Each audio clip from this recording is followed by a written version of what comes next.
Welcome everybody to my peoples, to fam, and everyone in the future that I'm about to meet, because this is episode 0 and I have no clue how this is going to turn out.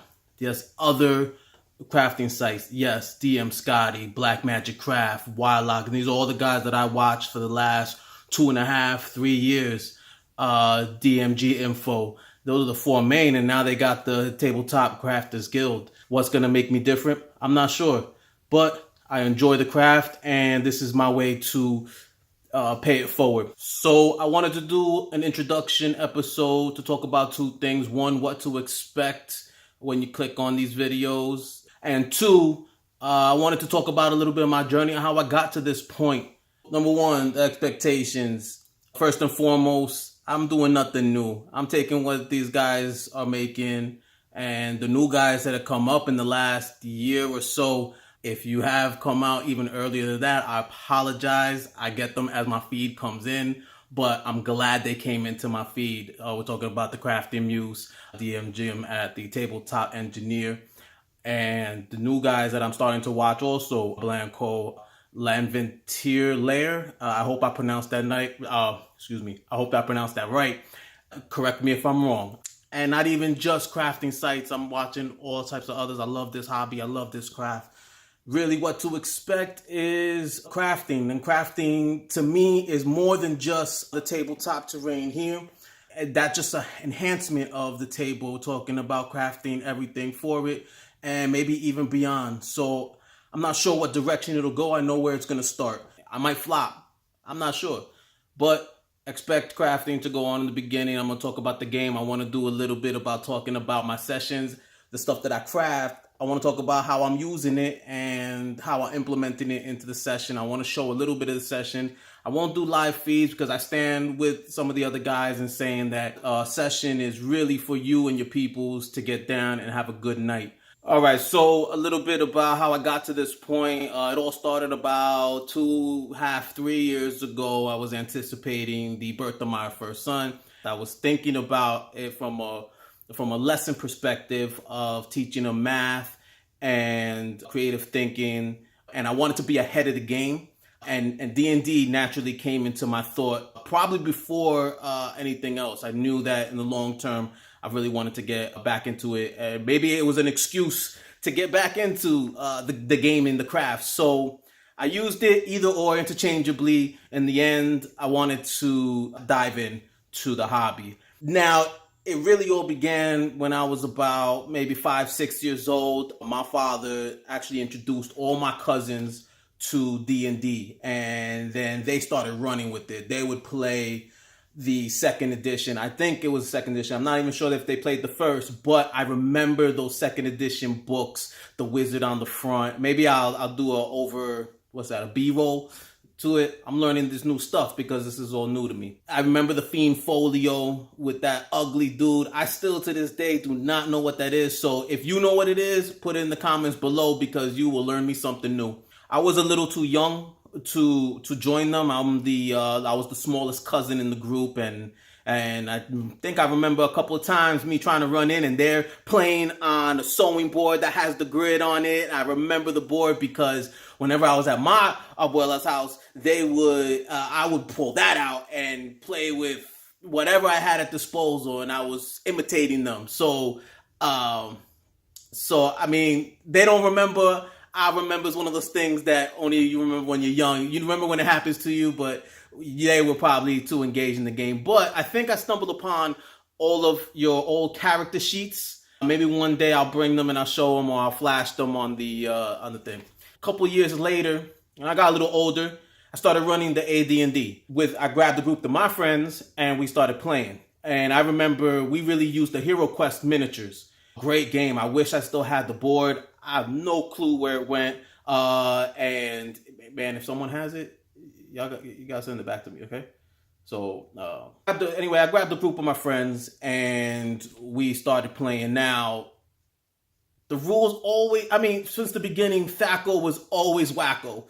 Really was. It made no sense, but we used to run with it until we changed it. We basically changed the whole thing. We ran homebrew from the beginning.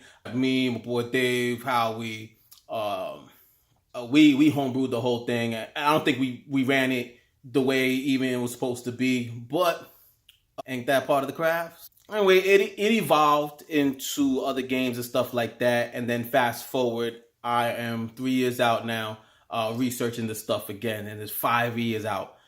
Pathfinder still has the box, and there's I'm online seeing things about 5e Pathfinder.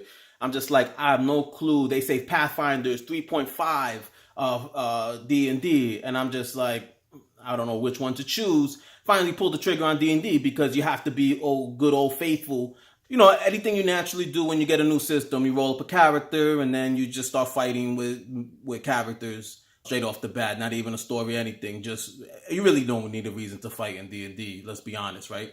We did that, and then finally I was ready to run my first session, thinking about the grand master plan. Again, watching all these channels and stuff and just trying to break it down, trying to sort it. I mean, talking about a noob DM. So a lot of the pitfalls that I fell into, time, pacing, engagement, I mean, you name it, man. So I was ready to sit down. I was crafting a little story. I did a little bit. I actually did a little bit of typing and stuff like that. So you see, I mean, I just was getting a couple of thoughts out and, you know, printed out a little character sheet, and I was ready to run paper. I mean, I'm not sure if you could see this, but this was gonna be, and my players, I'm making sure that it's in the shot here, but my players, you guys recognize this. I mean, this is the very first room. Maybe should I turn up like this? You know what I mean? This is J. Ruth, baby. This is J. Ruth. Anyway, I was ready to run it. And at this time, I had stumbled upon what is now known as Runehammer. And that was the channel that really resonated with me and the type of game that I wanted to play. Really loved those room design videos and the key mechanics. And, you know, like he said, there's only so many key mechanics. Otherwise, you know, there's no key to the mechanics. It's just mechanics or mechanic. Whatever you got. The controversy there. Whatever, man. Tomato. Just be it. Anyway, I remember watching a video of what is now Runehammer, and I remember he said something about BMC. He said Black Magic Craft, and I said, let me check it out, right? So I checked it out, and this is the early days of him and his intern Steve, and I remember the first time that he took XPS foam and carved it up, and I said, wow, I can do that. And lo and behold, you have this piece right here. This is the very first piece. Now, I have it decorated. I probably shouldn't have done that if I was going to use it as an example. But, you know, it's there.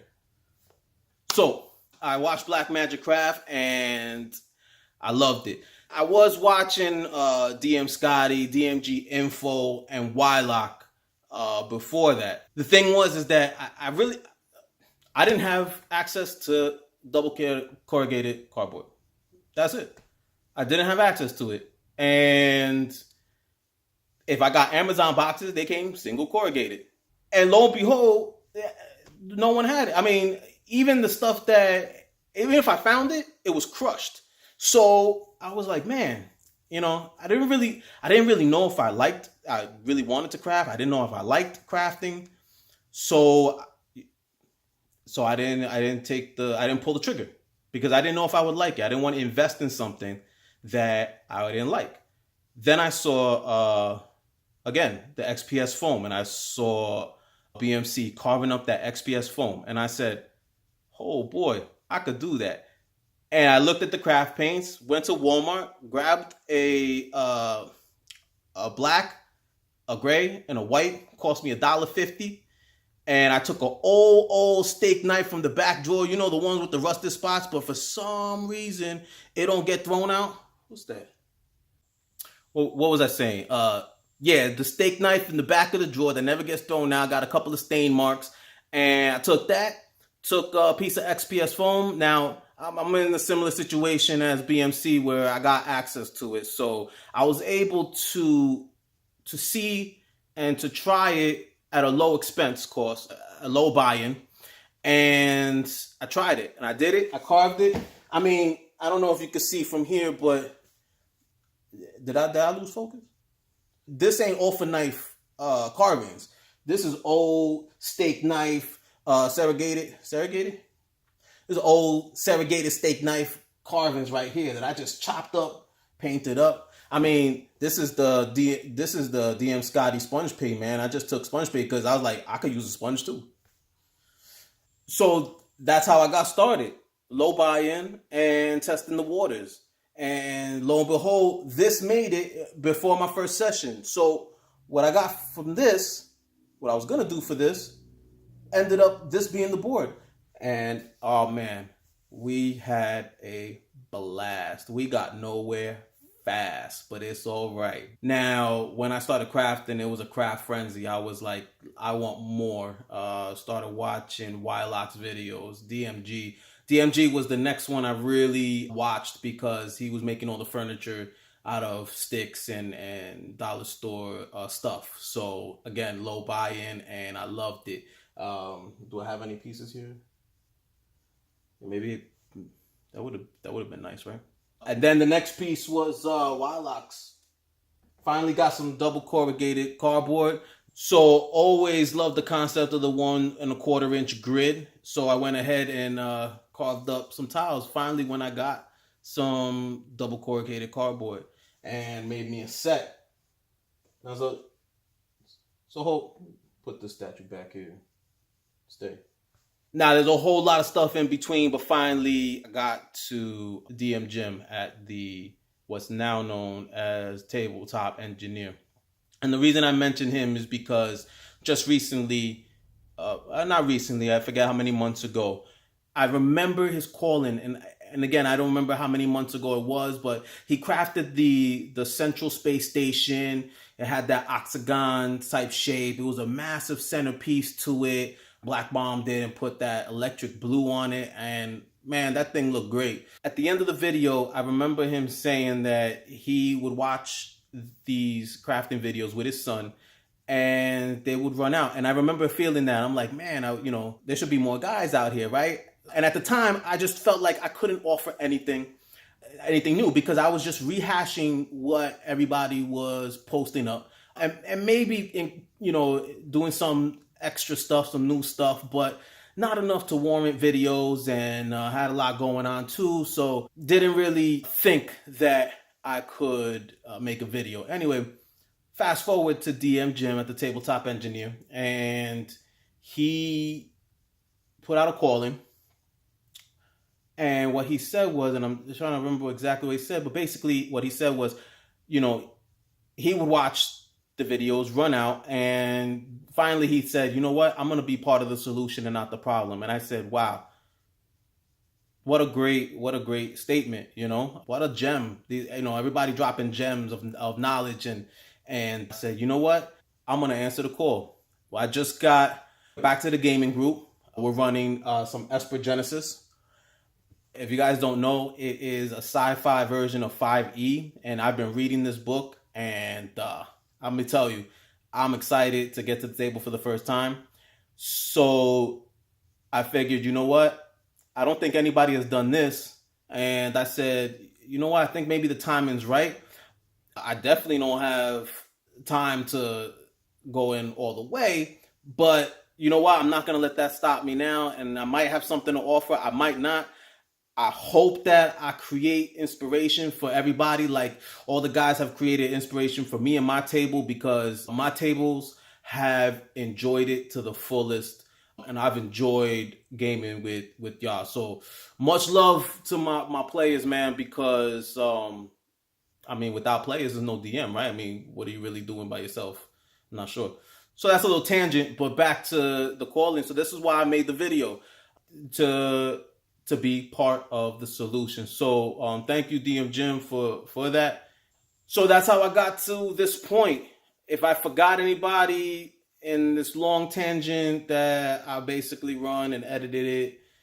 I apologize, but I guarantee that you will get the credit eventually because you guys, I can't forget you guys because, you know, none of this is inspired directly by me. This all started with everybody online that's doing it right now.